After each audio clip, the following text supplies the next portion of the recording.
João, capítulo 3,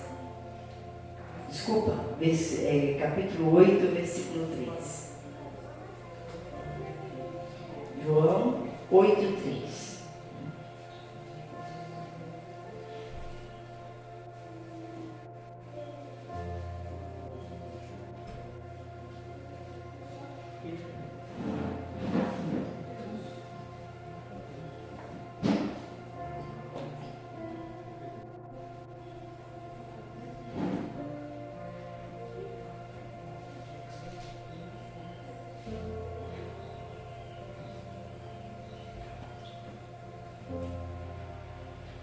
Diz assim a palavra do Senhor: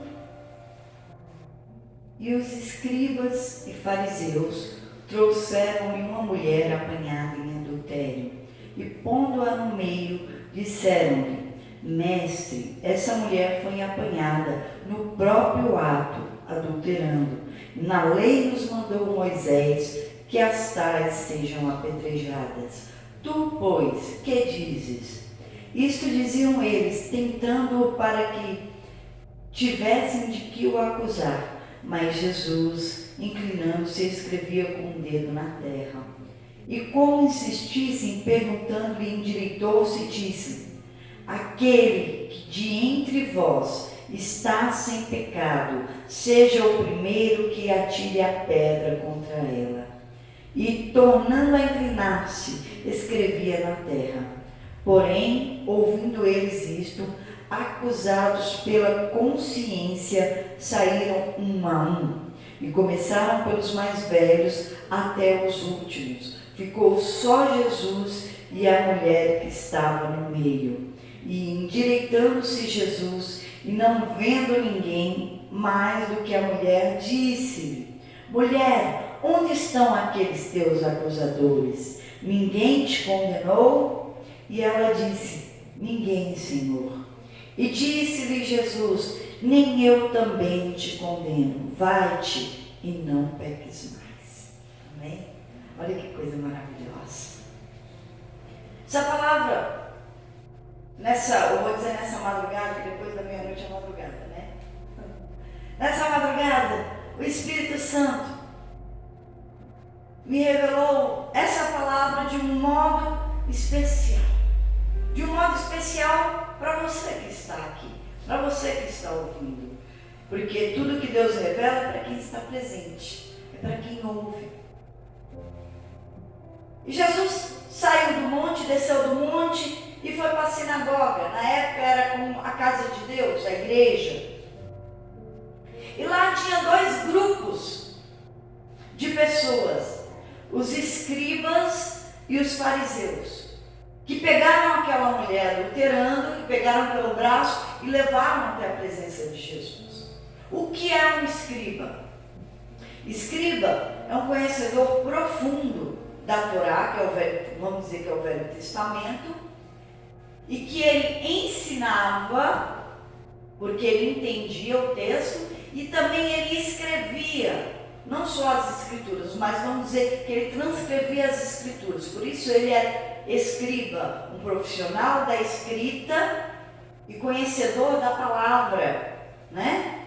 E o fariseu era um religioso da época que frequentava a sinagoga, fazia parte dos fariseus, tanto os sacerdotes como o povo religioso que praticava a lei de Moisés que estava escrito na Torá.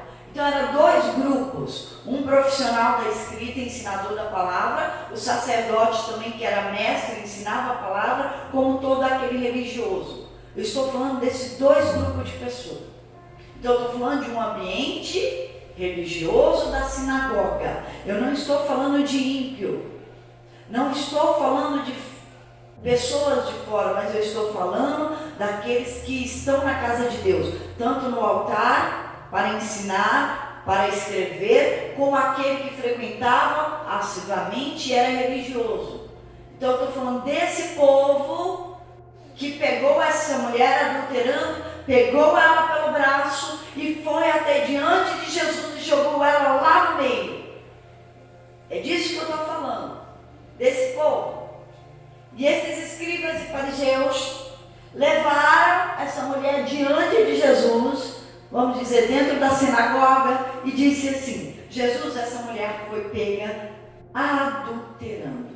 E na lei nos diz que essas mulheres devem ser apedrejadas, mortas à pedrada. E olharam para Jesus e disse: e o que o Senhor vai fazer? E o que o Senhor vai fazer com essa mulher e com isso? Aqui eu já quero dizer para vocês sobre os escribas e os fariseus.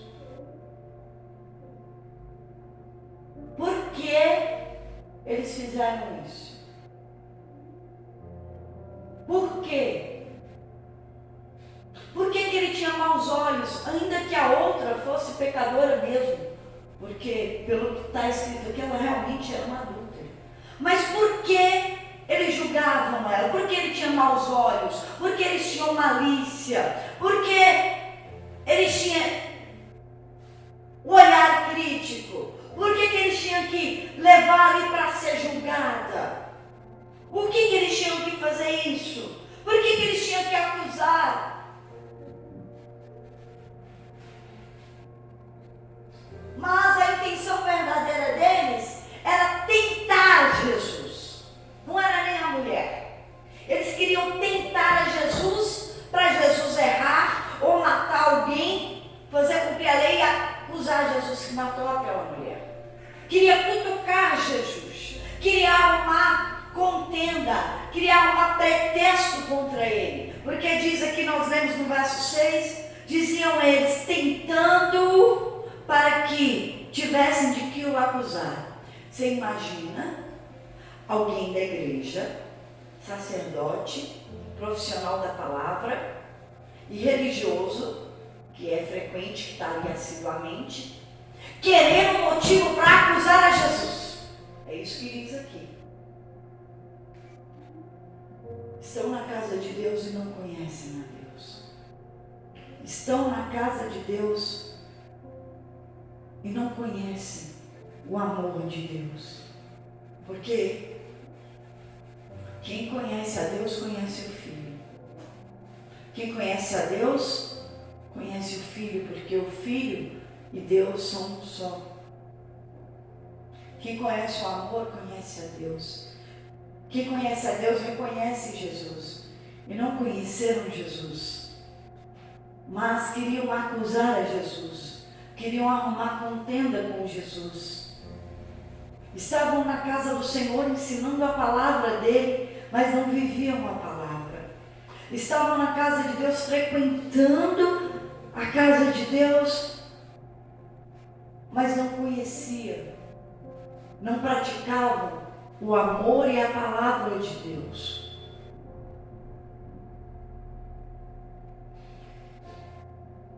E eles insistiram naquele: o que você vai fazer com a mulher? O que você vai fazer? E Jesus estava abaixado, escrevendo com o dedo na terra. E de repente, Jesus lança uma palavra e diz assim: aquele que não tiver pecado, seja o primeiro a tirar a pedra contra ela. Que sabedoria! O que Jesus quis dizer com isso? Mateus capítulo 7, Jesus ensinou, que eu quero explicar isso para vocês, que nós não devemos julgar para não sermos julgados, que não devemos acusar ninguém, julgar ninguém, e que não devemos querer tirar o cisco do olho do outro, tendo um poste no nosso olho.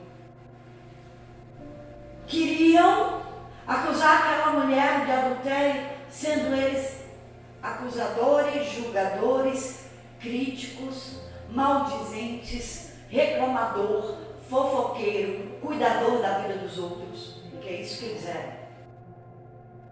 E aí, em Mateus 7, Jesus proibiu de julgar os outros, proibiu de reclamar, proibiu de maldizer, proibiu de fofocar, proibiu de cuidar da vida do outro.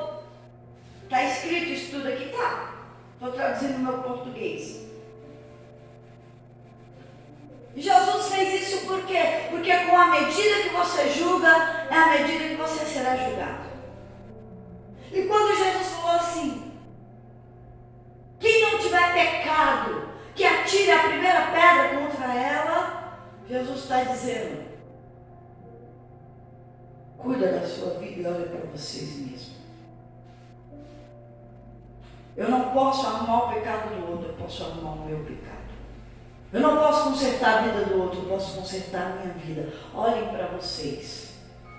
Olhem para a sua mente. Olha para o seu coração. Olha para as suas atitudes. Procura em você, não procure nos outros. E se você está limpo, com a consciência limpa, com uma fé pura, com o coração humilde, com os olhos limpos e iluminados, atira a pedra.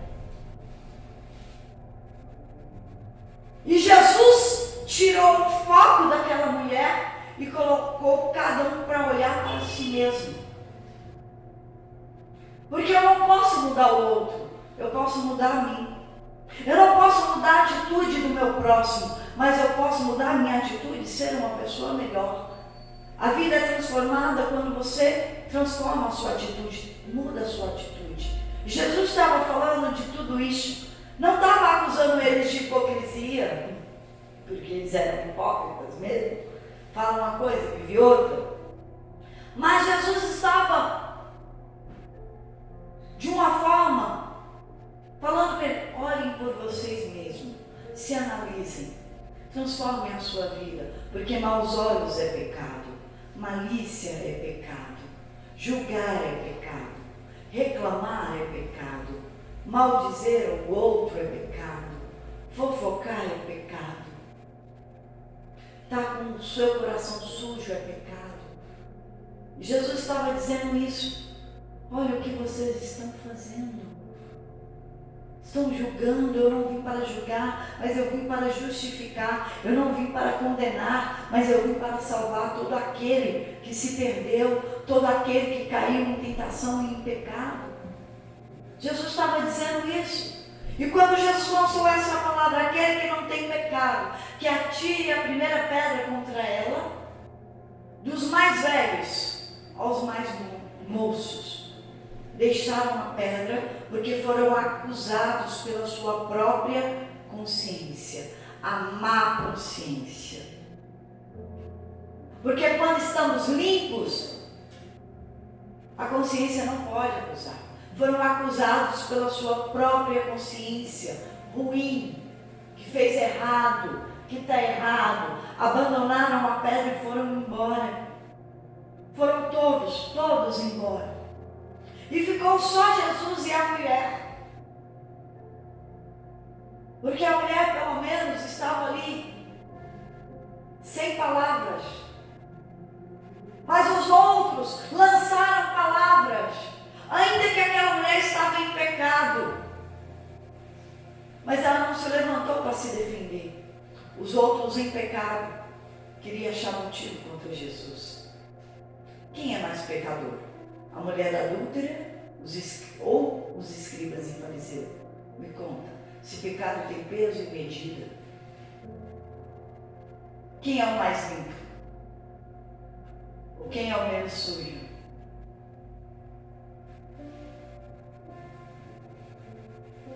Não se salvaria nenhum sequer. Jesus deu o caminho aos escribas e fariseus para serem salvos e limpos. E aquela mulher, Jesus olhou para ela e disse assim: mulher, onde estão aqueles teus acusadores? Ninguém te condenou? Apocalipse 12:10 fala sobre o acusador da nossa alma. Satanás é o acusador da nossa alma. Ele nos acusa de dia e de noite, assim como está no livro de Jó, está em Apocalipse 12:10. Agora, que espírito tinha os fariseus e os escribas acusando aquela mulher? e tentando acusar o próprio Jesus. E olha que estavam na casa do Senhor. Deus não compactua com contenda. Deus não compactua com julgar o próximo. Deus não compactua com malícia e maus olhos a respeito dos outros. Deus não compactua com reclamação. Deus não compactua com maledicência. Deus não compactua com fofoca da vida alheia. Deus não compactua com a gente cuidando da vida do próximo. Deus não é assim. Não é a natureza dele, não é o caráter dele. E ele jamais vai estar com alguém que acusa o próximo. Ele jamais vai estar com alguém que queira julgar e condenar uma pessoa. Esse espírito é de Satanás, do enganador, do diabo, da serpente antiga, como dizem em Apocalipse. Deus não é um Deus de contenda. Deus é um Deus de paz. Deus é um Deus de ordem, não é um Deus de caos. Deus não está nisso. Deus não está nessas coisas. E eu quero que você entenda isso.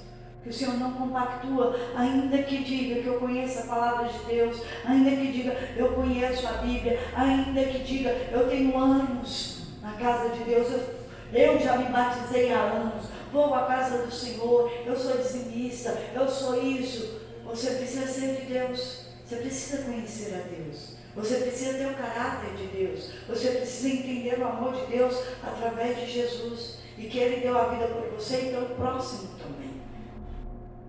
Deus ama a todos. Porque Ele deu o seu Filho unigênito para morrer por todos. Inclusive por você, mulher adúltera. Inclusive por você, escriba ou fariseu. Na mesma medida. Ele veio para salvar todos. Todos. E aquela mulher respondeu: ninguém me condenou. E Jesus respondeu e revelou o que ele veio fazer. Jesus disse assim: nem eu também te condeno. Porque ele não veio para condenar você ao inferno. Não veio condenar você ao sofrimento. Mas ele veio te justificar pelo sangue. Te salvar da morte, do inferno e da condenação eterna. Ele veio para você não sofrer. Ele veio para te salvar, para te levar para o céu, para te dar a vida eterna. Ele veio para pagar pelos seus pecados. Ele veio para te dar uma nova chance. Ele veio para te dar uma vida nova. E Jesus falou: nem eu também não te condeno, mas vai e não peques mais. É ele dizer: vai e muda a sua atitude. Vai, não adultere mais. Ou para os fariseus e escriba: vai e não condene mais o seu próximo. Vai e nunca mais fale da vida dos outros. Vai e pare de reclamar da vida, da situação dos outros. Vai e nunca mais faça fofoca, se assente nas rodas dos escarnecedores. Vai e nunca mais crie brigas e contendas. Vai e pare com essa mania de ser religioso e não viver a palavra de Deus. Vai e transforme a sua atitude. É uma nova chance. Mude. Tira esse coração duro e sujo, essa boca que só serve para julgar o próximo, essa língua que fere as pessoas. Tira os seus maus pensamentos, a sua malícia, os seus maus olhos em respeito do próximo. Mude. Tenha uma consciência limpa, que o Satanás não te acuse de nada na sua mente. Tenha um coração puro e limpo, e de olhar para as pessoas com os olhos iluminados e ver o lado bom de tudo, e o ruim não é comigo. O ruim não me pertence, porque se eu conheço Jesus, eu vou olhar o lado bom. Eu vou ter bons olhos, o meu coração vai ser limpo. Julgar não pertence a mim, mas a Deus. A mim cabe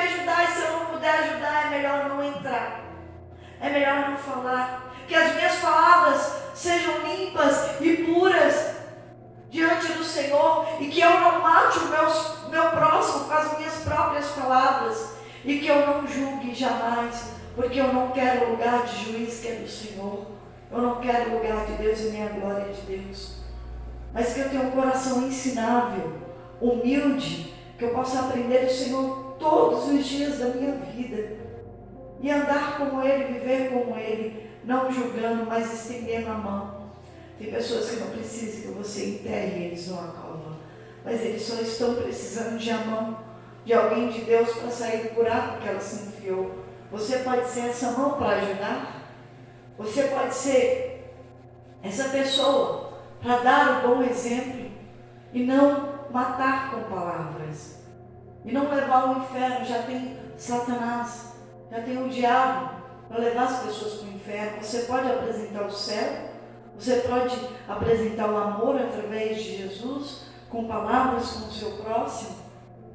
Olha com você mesmo agora, olha com a sua mente, com a sua consciência, olha com o seu coração, olha com as palavras e os seus hábitos.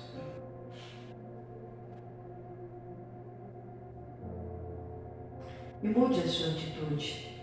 Deixe a pedra nessa casa e vai para a sua casa de forma diferente. Limpo. Vai e não peques mais. Vai e não peques mais. Transforme suas atitudes a partir de hoje. Amém? Amém. Se põe de pé, você que pode.